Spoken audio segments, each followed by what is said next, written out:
Tu n'es pas vilain ou vilaine par hasard. Tu n'es pas pauvre par hasard. Tu n'es pas malade par hasard.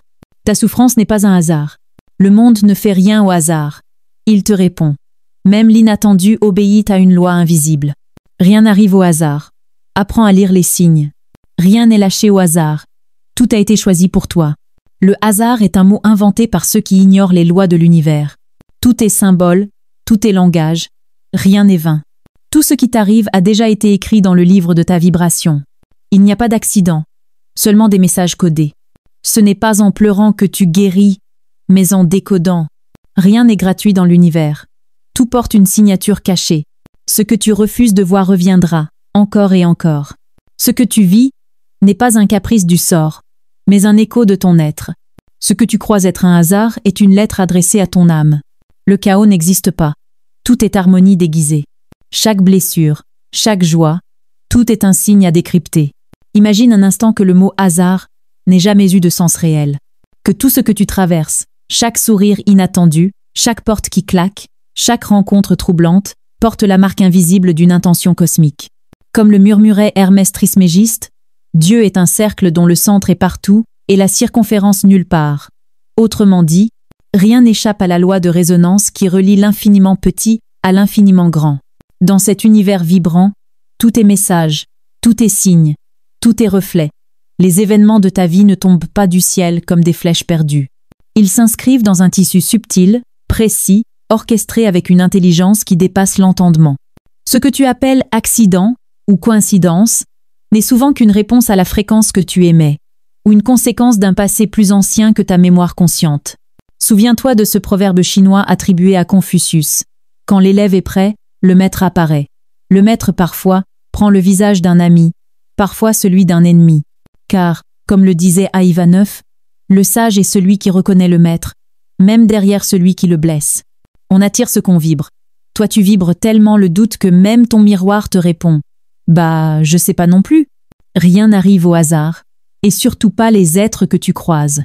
Certains viendront caresser tes certitudes, d'autres viendront les ébranler. Mais tous, sans exception, sont porteurs d'un message que seul ton cœur éveillé peut décrypter.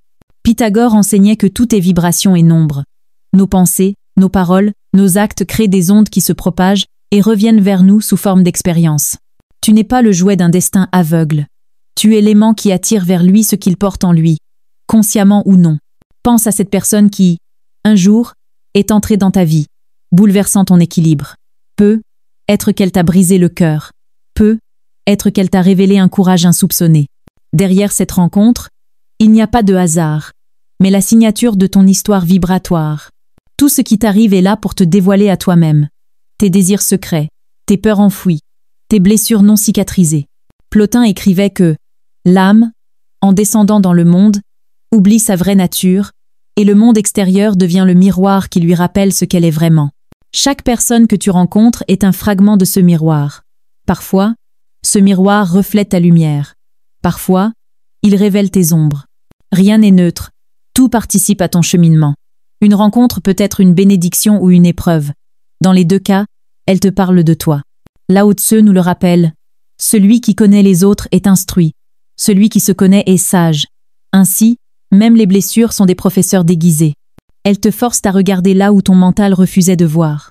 Oui, l'univers t'envoie des signes. Mais si tu ne les captes pas, c'est pas qu'il n'y a pas de message. C'est juste que t'as mis le mode avion. Imagine un instant. Une trahison que tu vises aujourd'hui n'est pas seulement une injustice, mais peut être l'écho d'une énergie que tu portes depuis longtemps. Comme si l'univers, patient mais ferme, venait frapper à la porte de ton inconscient pour te dire « Regarde ici, il est temps de guérir cela ». Elena Blavatsky écrivait que « Ce qui nous semble cruel est parfois le seul moyen qu'a l'âme pour se faire entendre. Car la souffrance est souvent la langue la plus franche que l'univers emploie quand nous restons sourds aux signes plus doux. C'est brutal, oui, mais c'est parfois le choc nécessaire pour éveiller ce qui sommeille en nous. T'as tellement peur de regarder en toi que même ton reflet te fait « Nope, pas aujourd'hui ». Regarde cette femme qui, après des déceptions amoureuses répétées, finit par comprendre qu'elle attirait inconsciemment des relations qui validaient une vieille croyance. « Je ne mérite pas d'être aimée ». La révélation est douloureuse, mais c'est aussi une libération. En prenant conscience de cette fréquence, elle peut enfin la transformer.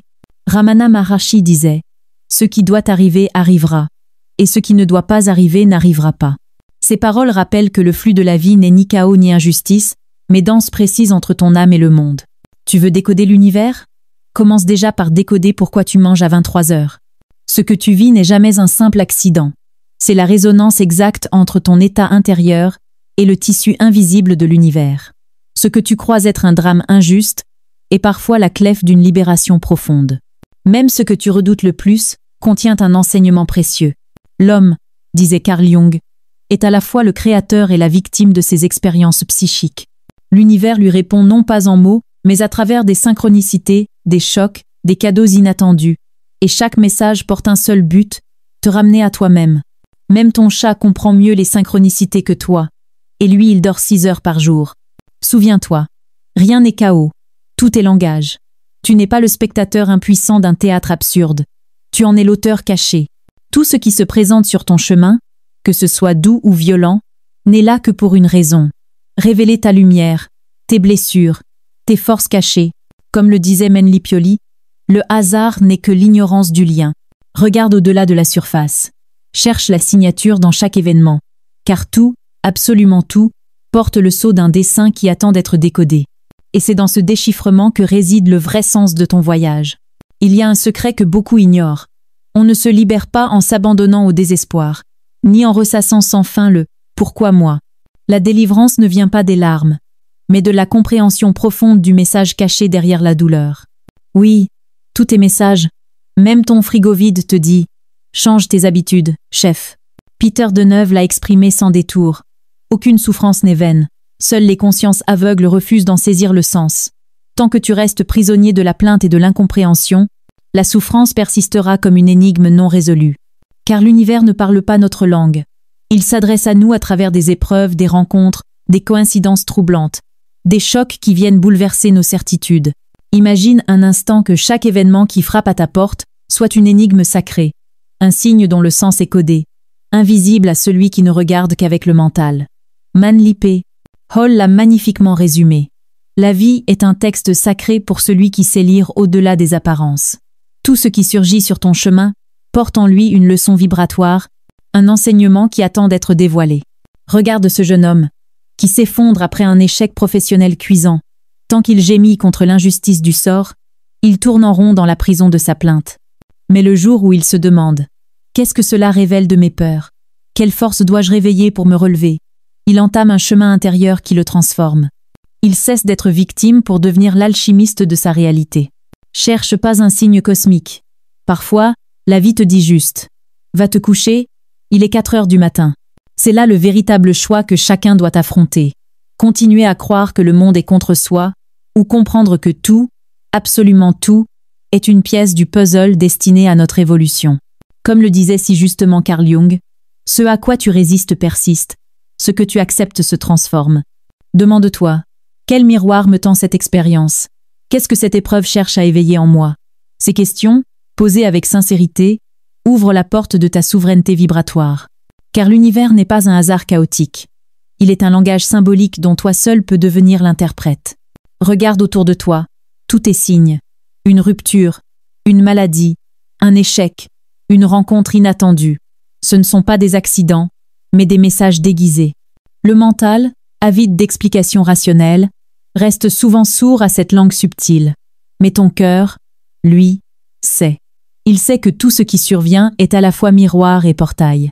Le miroir te montre une part de toi oubliée ou refoulée. Le portail, lui, t'invite à franchir un seuil, à changer de conscience, à grandir. Et si tu refuses de regarder ce reflet, ou de traverser ce passage, la vie reviendra te le proposer sous une autre forme. Car, comme le rappelait Krishnamurti, jusqu'à ce que vous compreniez la leçon, les circonstances continueront de se répéter. Même ce que tu qualifies de tragédie porte en germe une révélation. C'est en questionnant. Qu'est-ce que je dois purifier? Quelle croyance attire cela à moi? Que tu redeviens le maître de ton destin. Car tu n'es pas ici pour subir. Tu es ici pour décoder. L'univers est l'oracle. Toi, l'interprète. Il n'emploie pas des mots, mais des synchronicités, des visages, des chocs qui bouleversent. C'est à toi de lire derrière l'apparence, au-delà des événements. Ne te trompe pas. L'univers ne se trompe jamais. C'est l'ego, aveuglé par la peur et l'orgueil, qui refuse de voir les schémas qui se répètent, refuse de voir que la même blessure revient, sous un autre déguisement, pour être enfin reconnue et transcendée. Souviens-toi des mots de Plotin. Ce n'est pas le monde extérieur qui forge l'âme, c'est l'âme qui modèle le monde extérieur à son image. Ainsi, chaque coup reçu n'est pas là pour t'écraser, mais pour te révéler. Chaque souffrance, loin d'être un châtiment, est une invitation brûlante à transformer le plomb de l'ignorance en or de conscience. Et quand tu choisis d'embrasser ce rôle d'alchimiste, tu découvres qu'aucun événement n'est vain, qu'aucune cicatrice n'est inutile. Alors seulement commence la vraie liberté, celle qui ne dépend pas de ce qui t'arrive, mais de ce que tu comprends à travers ce qui t'arrive. Tu n'es pas ici par hasard. Dans la spiritualité, il n'y a pas de pitié. Tu comprends les lois de l'univers, ou tu les subis. Soit tu vis, soit tu respires. Tu ne peux pas échapper à ce que tu es. Ici, c'est pas la morale qui décide. C'est la vibration. Il n'y a pas pitié dedans.